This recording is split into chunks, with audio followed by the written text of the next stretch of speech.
भारतीय संस्कृति सर्वोत्तम संस्कृति। संसार की समस्त संस्कृतियों में भारत की संस्कृति ही प्राचीनतम है। आध्यात्मिक प्रकाश संसार को भारत की देन है। गीता, उपनिषद, पुराण इत्यादि श्रेष्ठतम मस्तिष्क की उपज है। हमारे जीवन का संचालन आध्यात्मिक आधारभूत तत्वों पर टिका हुआ है।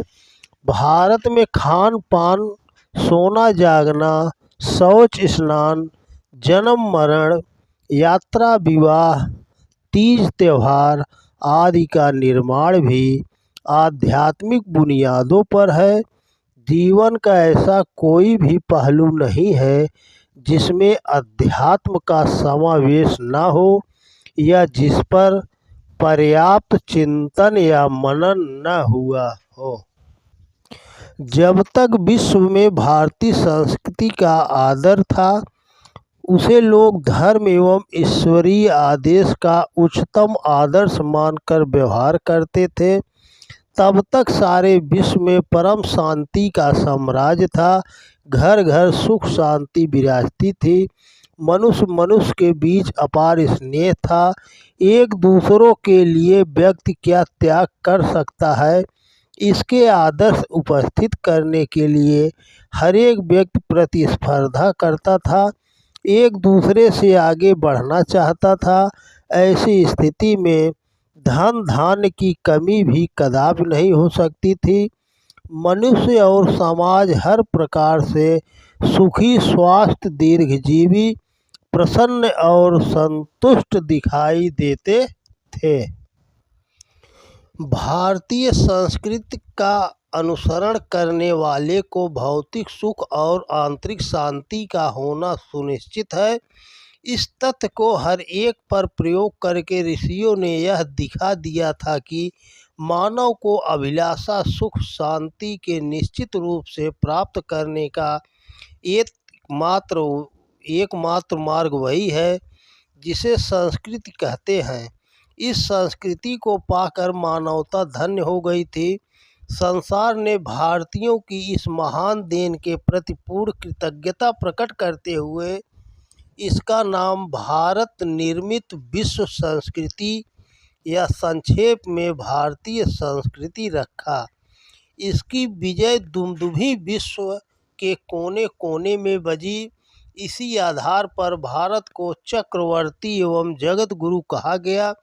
वास्तव में सामाजिक, आर्थिक, लौकिक, व्यक्तित्व, परलौकिक सभी प्रकार की उन्नति का विधान भारतीय संस्कृति में निहित है।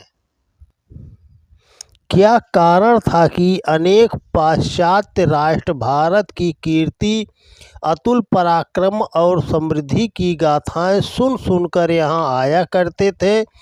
भारत की प्रशंसा सभी विदेशी यात्री किया करते थे। इसे भूतल का स्वर्ग कहा जाता था।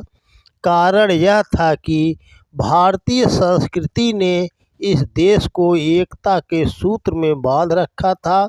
भारतीय जीवन परस्पर एक दूसरे से भ्रातृभाव, प्रेम, सौहार्द, सहानुभूति की रज्जुओं से बंधे हुए थे। विदेशी सत्ता का यह साहस नहीं होता था कि आक्रमण कर बैठे। अनेक विदेशी आए और उस एकता की चोट खाकर वापस लौटे। मुसलमान तथा औरंगजेब शासकों ने भारतीय एकता को, हमारे संगठन को नष्ट किया और भेदभाव उत्पन्न कर हमें गुलाम बनाया। आज हम पाश्चात्य देशों से शासन व्यवस्था की शिक्षा ग्रहण कर रहे हैं, किंतु हमें मालूम नहीं कि स्वयं हमारी संस्कृति में एकता और समाजवाद की वो धाराएं भरी पड़ी हैं जिनसे हमारा राष्ट्र अब भी संसार का मार्गदर्शक हो सकता है। इस संबंध में आचार्य श्री नरदेव शास्त्री के बहुमूल्य विचार यहाँ उद्धृत किए गए जाते हैं, जो माननीय हैं। शास्त्री जी लिखते हैं, हमारे प्राचीन भारत का सूत्र अब भी विद्यमान है। वह है अपनी संस्कृति। इस संस्कृति का संबंध हमारे धर्म से है। नाना विचारधाराओं, नाना पंथों के रहते हुए भी हमारे पूर्वज एकता में अनेकता और अनेकता में एकता को देखने का पाठ पढ़ा गए हैं। भारतीय संस्कृति के प्रचार प्रसार द्वारा उन्हीं सूत्रों को दृढ़ करने की आवश्यकता है। संस्कृति कहिए या संस्कार कहिए, है एक ही बात। अनेक परंपरागत संस्कारों से ही किसी जाति, समुदाय, देश, राज्य की संस्कृति बनती है। हमारी एक विशेषता यह रही कि देश में नाना धर्म, नाना पंथ, नाना विचार रहते हुए भी सब एक सूत्र में बंधे रहे। न बंधे रहते तो एक सहस्त्र वर्ष की भयंकर दास्ता विदेशी विधर्मियों की प्रभुता का सुदीर्घ काल इनमें यह भारत जीवित ही कैसे रहा, इस पर संसार आश्चर्य करता रह गया। वह इस भारतीय संस्कृति के कारण ही जीवित रहा। विपरीत परिस्थितियों में भी सब कुछ सहता रहा और फिर उभर गया। अब अन्य देशों के लोग यह देख रहे हैं कि भारत जिस पाश्चात्य प्रजातंत्र का प्रयोग कर रहा है उसमें कहाँ तक सफल हो रहा है। भारत ने स्वतंत्र होकर संसार के ईर्ष्यालु राष्ट्रों में परस्पर शांति, समृद्धि, सौजन्य के हेतु भारतीय संस्कृति से ओतप्रोत एक सुंदर उपाय बतलाया है। वह रामबाण औषधि है, पंचशील, जिसका संसार सेवन करे तो संसार के राष्ट्रों के समस्त दुख ही दूर हो जाएंगे। महाभारत के शांति पर्व में अमृतसंस धर्म के प्रसंग में जो धर्मत्व कहे हैं उन्हीं का तो अनुवाद यह है, पंचशील। आत्मनः प्रतिकूलानि परेषां न समाचरेत। जो बात, जो व्यवहार स्वयं अपने आप को नहीं भाता, प्रतिकूल लगता है, उस प्रकार का व्यवहार हम दूसरों से न करें। यन येषां हितं न स्याद् आत्मनः कर्म पौरुषम। हमारे जिन कर्म और पौरुष से दूसरों का हित बिगड़ता है उस कर्मों और पौरुषों को प्रयत्न से त्याग देना चाहिए। इस नए युग के नए विचारों में हमको अपनी एकता के लिए नए सूत्रों को टटोलने की आवश्यकता नहीं है। हम अपनी संस्कृति को संभाले रहेंगे तो बने रहेंगे। केवल बने ही नहीं रहेंगे बल्कि बिगड़े हुए को सुधारेंगे। जो हमारी संस्कृति है उसी का उच्छिष्ट संसार में बिखरा पड़ा है। हमारे यहाँ अनेक ऐसी महान आत्माएं हुई हैं जिन्होंने घूम घूम कर अपनी व्यक्तिगत आवश्यकताओं की परवाह न कर आत्मज्ञान का प्रचार किया है। नारद जी कुछ घड़ी भी एक स्थान पर न ठहर कर आत्मज्ञान का प्रसार करने के लिए हर घड़ी पर्यटन करते रहते थे। व्यास जी ने संसार को धर्म ज्ञान देने के लिए 18 पुराणों की रचना की थी। आदि कवि वाल्मीकि ने रामायण जैसे मूल्यवान कल्याणकारी ग्रंथ की रचना करके मानव जाति को कर्तव्य पथ पर चलने के लिए अग्रसर किया है। चरक, सुश्रुत, बागभट्ट, धन्वंतरी जैसे त्यागी निष्पृह ऋषियों ने जीवन भर जड़ी बूटियों, धातुओं, विषों आदि का अन्वेषण करके रोगग्रस्त पीड़ितों का त्राण करने के लिए सर्वज्ञपूर्ण चिकित्सा शास्त्र का आविर्भाव किया और कभी भी अर्थ, लाभ या स्वार्थ का कण भी नहीं दिखाया।